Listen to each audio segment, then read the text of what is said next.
Question 1. There are 4 Java classes related to the use of sensors on the Android platform. List and explain the purpose of each. Answer. The 4 Java classes related to the use of sensors on the Android platform are: Sensor provides methods to identify which capabilities are available for a specific sensor. Sensor Manager provides methods for registering sensor event listeners and calibrating sensors. Sensor Event provides raw sensor data, including information regarding accuracy. Sensor Event Listener interface that defines callback methods that will receive sensor event notifications.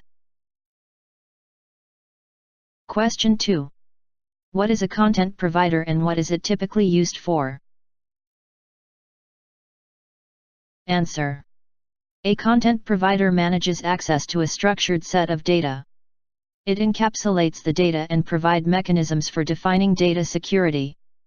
Content provider is the standard interface that connects data in one process with code running in another process. Question 3. Under what condition could the code sample below crash your application? How would you modify the code to avoid this potential problem? Explain your answer.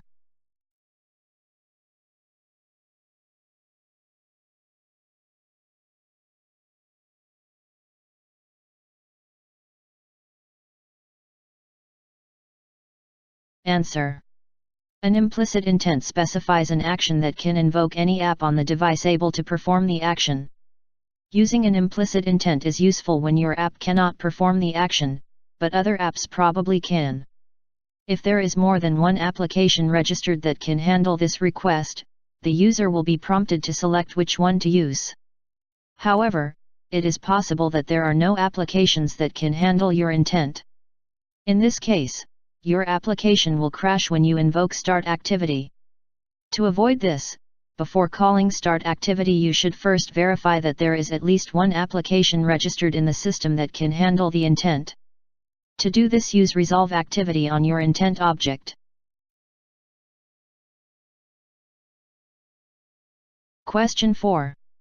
The last callback in the lifecycle of an activity is onDestroy.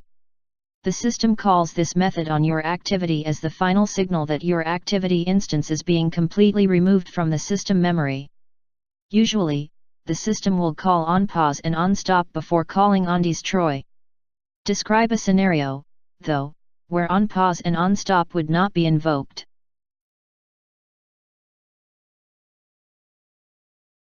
Answer. OnPause and onStop will not be invoked if finish is called from within the onCreate method. This might occur, for example, if you detect an error during onCreate and call finish as a result. In such a case, though, any cleanup you expected to be done in onPause and onStop will not be executed. Although onDestroy is the last callback in the lifecycle of an activity, it is worth mentioning that this callback may not always be called and should not be relied upon to destroy resources. It is better have the resources created in onStart and onResume, and have them destroyed in onStop and onPause, respectively.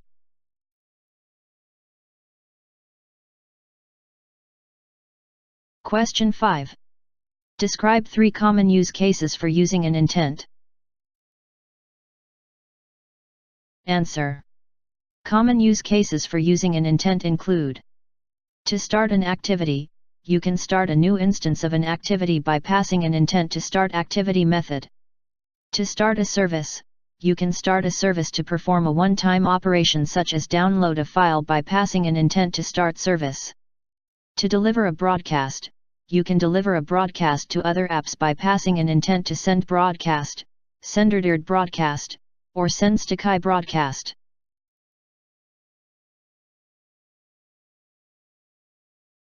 Question 6.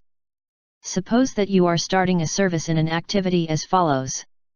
Where my service accesses a remote server via an internet connection. If the activity is showing an animation that indicates some kind of progress, what issue might you encounter and how could you address it?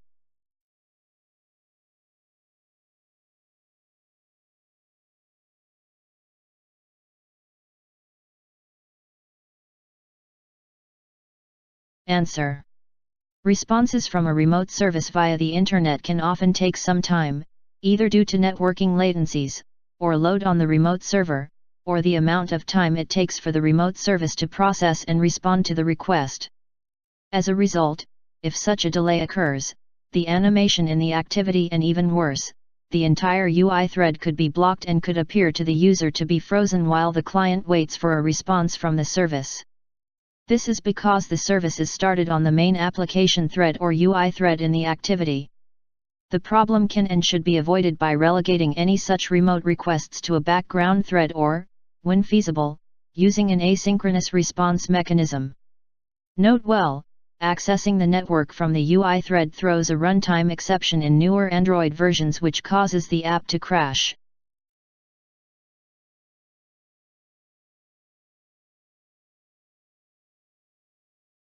Question 7. Normally, in the process of carrying out a screen reorientation, the Android platform tears down the foreground activity and recreates it, restoring each of the view values in the activity's layout. In an app you're working on, you notice that a view's value is not being restored after screen reorientation. What could be a likely cause of the problem that you should verify, at a minimum, about that particular view?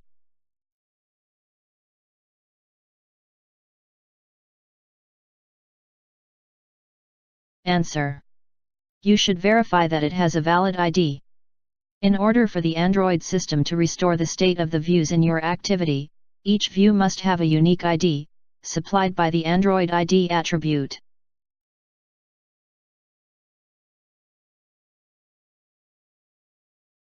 Question 8. What is DDMS? Describe some of its capabilities. Answer. DDMS is the Dalvik debug monitor server that ships with Android. It provides a wide array of debugging features including port forwarding services, screen capture, thread and heap information, network traffic tracking, incoming call and SMS spoofing, simulating network state, speed, and latency, location data spoofing.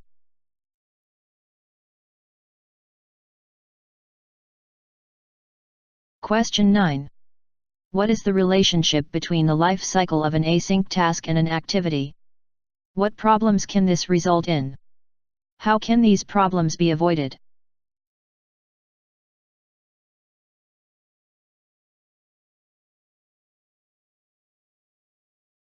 Answer. An async task is not tied to the life cycle of the activity that contains it. So, for example, if you start an async task inside an activity and the user rotates the device, the activity will be destroyed and a new activity instance will be created, but the async task will not die but instead goes on living until it completes. Then, when the async task does complete, rather than updating the UI of the new activity, it updates the former instance of the activity, the one in which it was created but that is not displayed anymore.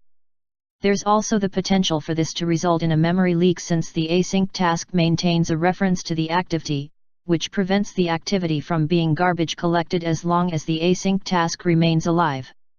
For these reasons, using async tasks for long-running background tasks is generally a bad idea. Rather, for long-running background tasks, a different mechanism such as a service should be employed.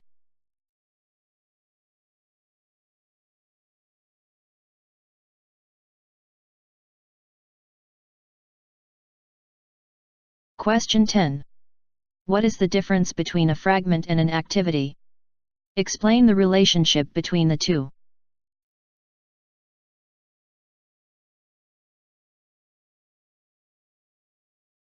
Answer. An activity is typically a single, focused operation that a user can perform, such as dial a number, take a picture, send an email, view a map, etc. Yet at the same time, there is nothing that precludes a developer from creating an activity that is arbitrarily complex. Activity implementations can optionally make use of the fragment class for purposes such as producing more modular code, building more sophisticated user interfaces for larger screens, helping scale applications between small and large screens, and so on. Multiple fragments can be combined within a single activity and, conversely, the same fragment can often be reused across multiple activities. This structure is largely intended to foster code reuse and facilitate economies of scale. A fragment is essentially a modular section of an activity, with its own lifecycle and input events, and which can be added or removed at will. It is important to remember, though, that a fragment's lifecycle is directly affected by its host activity's lifecycle. When the activity is paused, so are all fragments in it, and when the activity is destroyed, so are all of its fragments.